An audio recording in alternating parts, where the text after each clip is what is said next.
Don't you wish investing was just easy? Like a set-it-and-forget-it way to grow your money without needing a finance degree?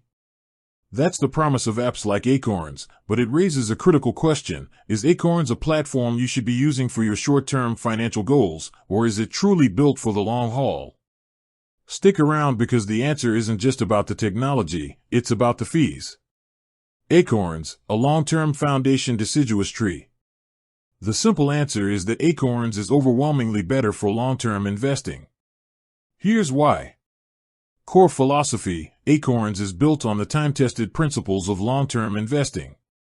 This means using diversified, expert-built portfolios of ETFs, practicing dollar-cost averaging by investing small amounts regularly, and harnessing the power of compound returns. These strategies thrive over decades, allowing your money to weather short-term market dips and grow exponentially. The Roundup feature, the app's signature feature, the Round UPS, automatically invests your spare change. Investing a few cents here and there isn't designed to make you rich next week. It's a form of automated micro-investing that builds up a significant nest egg over many years.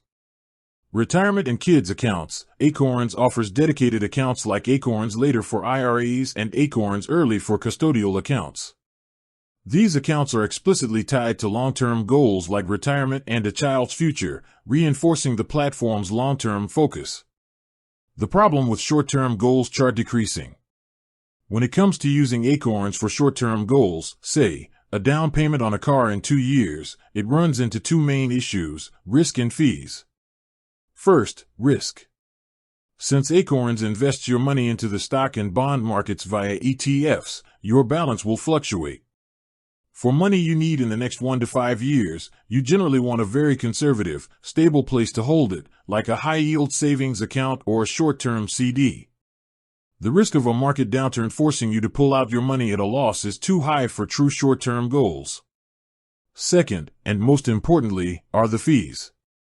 Acorns charges a flat monthly fee, typically $3, $5, or more, depending on your subscription tier. While this fee seems small, it can disproportionately eat away at small balances, which are common in short-term savings or when you're just starting out. For example, a $3 monthly fee on a $300 account is an annual fee of 12%. That's an extremely high fee that could easily wipe out any short-term gains, making it a terrible value proposition compared to a brokerage with zero commissions or a high-yield savings account. As your account balance grows into the thousands, that flat fee becomes a tiny percentage, making the platform much more cost-effective for long-term growth. The verdict trophy. So, here's the takeaway. Long-term, Acorns is a fantastic tool. Its automation, ease of use, and diversified portfolios make it perfect for beginners and hands-off investors saving for retirement or decades away. Short-term, for money you need in the next 5 years, Acorns is generally not the right choice. You're better off using a dedicated high-yield savings account where your money is safer from market risk and not eaten up by disproportionately high flat fees. Acorns excels as a gentle nudge into the world of investing, turning small, passive actions into big results, but only if you give it the time it needs. With that said, thanks for watching and until next time.